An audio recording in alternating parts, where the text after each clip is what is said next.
Setiap kali Anda mencari validasi dari luar, Anda menyerahkan kunci kebahagiaan Anda kepada orang lain. Anda memberi mereka kekuatan untuk menentukan nilai Anda, suasana hati Anda, dan bahkan tindakan Anda. Ini adalah sebuah paradoks modern. Kita hidup di era kebebasan individu yang belum pernah terjadi sebelumnya. Namun sebagian besar pria adalah budak emosional dari opini orang-orang yang bahkan tidak mereka hormati. Mereka marah karena komentar dari orang asing di internet. Mereka cemas karena tatapan seseorang di sebuah ruangan. Mereka mengubah arah hidup mereka karena takut akan apa yang akan dikatakan oleh keluarga atau teman. Ini adalah permainan yang dirancang agar Anda kalah. Tapi bagaimana jika ada cara untuk keluar dari permainan ini? Bagaimana jika Anda bisa membangun sebuah benteng di dalam pikiran Anda? Sebuah benteng yang tidak bisa ditembus oleh penilaian, kritik, atau pujian sekalipun. Dalam 1 jam ke depan, kita tidak akan membahas kutipan-kutipan kuno. Kita akan membedah 5 aturan operasional stoikisme, 5 protokol mental yang akan membuat Anda kebal terhadap opini, kritik, dan drama emosional orang lain. Ini bukan untuk semua orang. Ini untuk pria yang memahami bahwa kekuatan sejati tidak dibangun di gym, tetapi di dalam pikiran. Tulis di komentar, "Saya siap," jika Anda siap untuk berhenti menjadi budak emosional.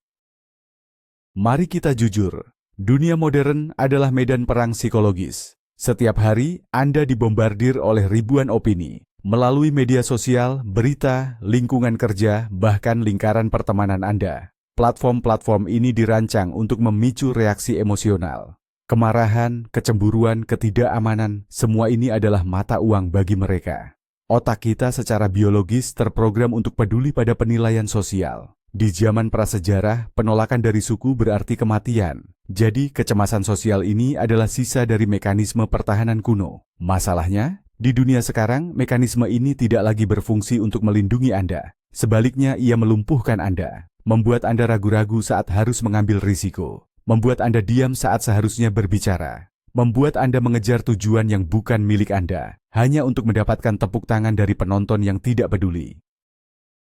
Pria yang lemah mendefinisikan dirinya berdasarkan cermin yang dipegang oleh orang lain. Pria yang kuat, pria yang kita tuju di sini, membangun identitasnya dari dalam. Dia adalah sumber dari penilaiannya sendiri. Video ini adalah peta jalan untuk melakukan transisi itu. Dari reaktivitas emosional menjadi stabilitas yang tak tergoyahkan. Dari kebingungan menjadi kejelasan. Ini adalah langkah pertama untuk merebut kembali kedaulatan mental Anda. Aturan pertama. Bedakan dengan kejam. Apa yang bisa Anda kendalikan dan apa yang tidak. Ini adalah fondasi dari seluruh bangunan stoikisme. 99% dari kecemasan yang Anda rasakan berasal dari satu kesalahan fundamental. Mencoba mengendalikan apa yang berada di luar kendali Anda. Pikirkan tentang ini. Bisakah Anda mengendalikan cuaca? Tidak. Bisakah Anda mengendalikan lalu lintas? Tidak.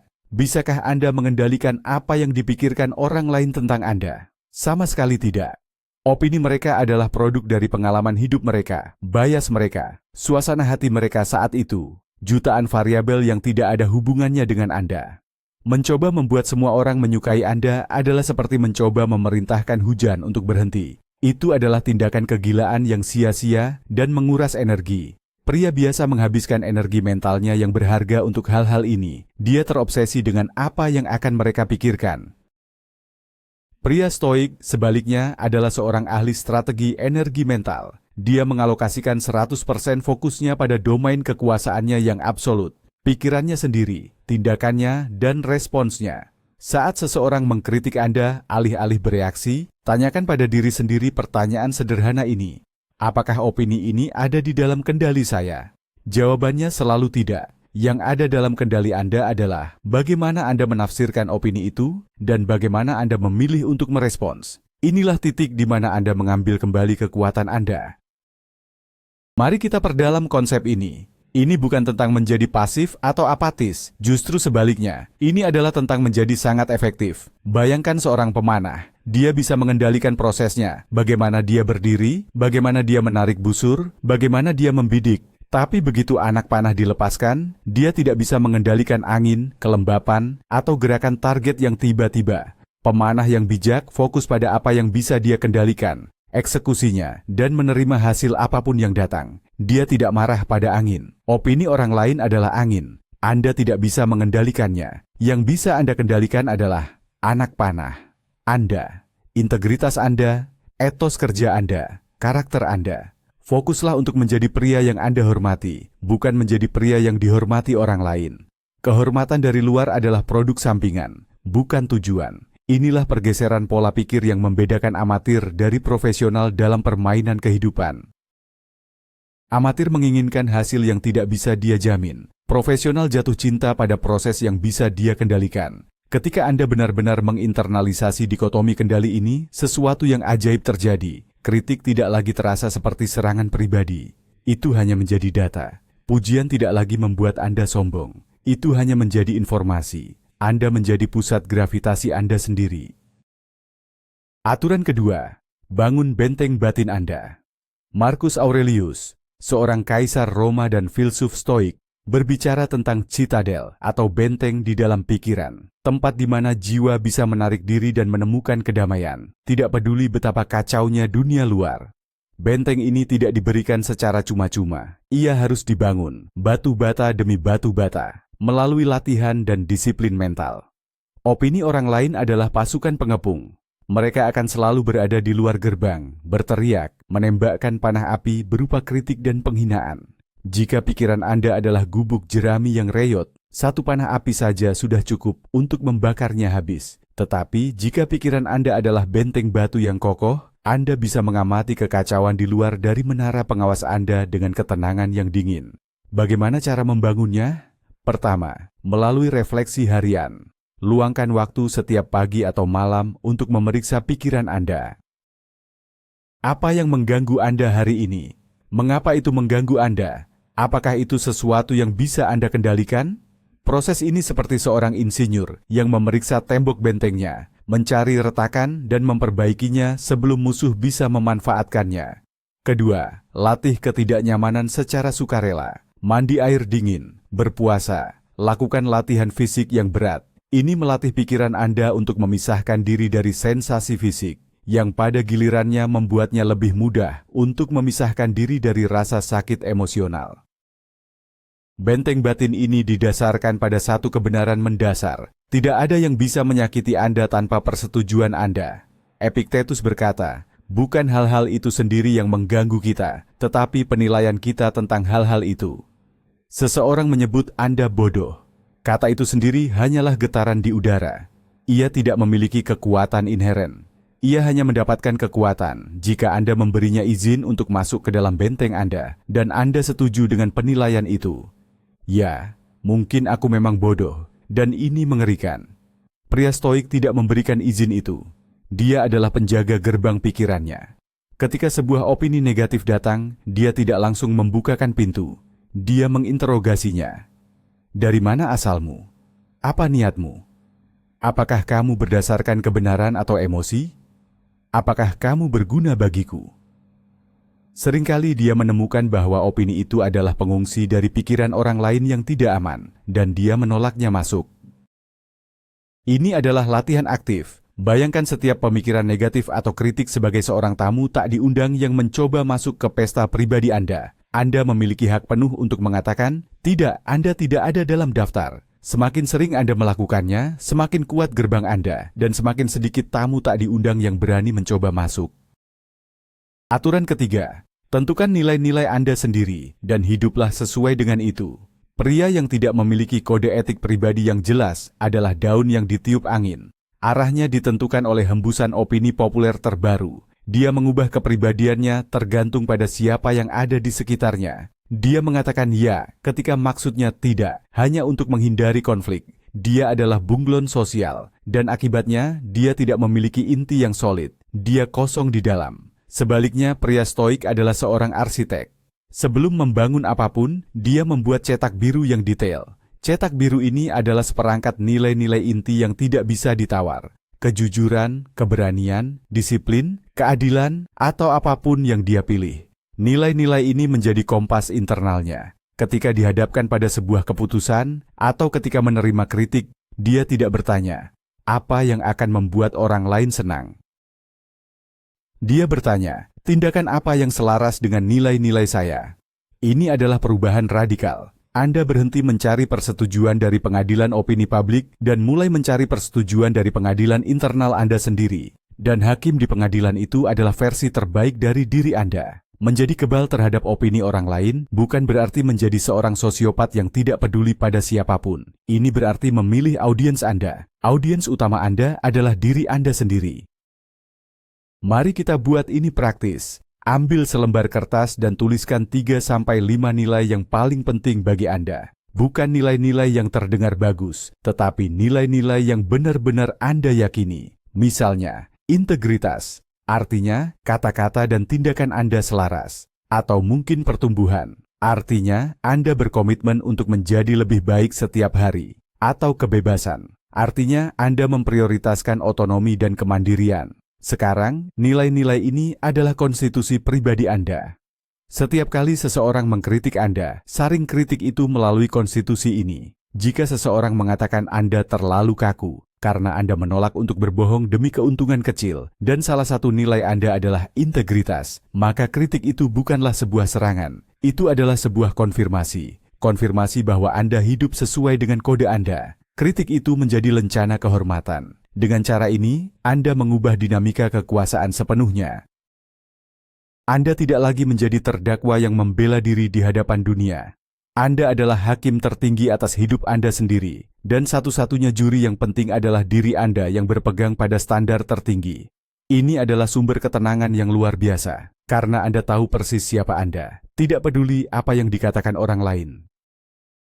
Aturan keempat, latih praemeditatio malorum atau antisipasi negatif. Pikiran modern sangat rapuh, karena ia hidup dalam delusi optimisme yang konstan. Kita berharap semuanya berjalan lancar, orang-orang akan baik, dan usaha kita akan selalu berhasil. Kemudian, ketika kenyataan datang, kritik tajam, penolakan, kegagalan, kita hancur berkeping-keping. Itu karena kita tidak siap.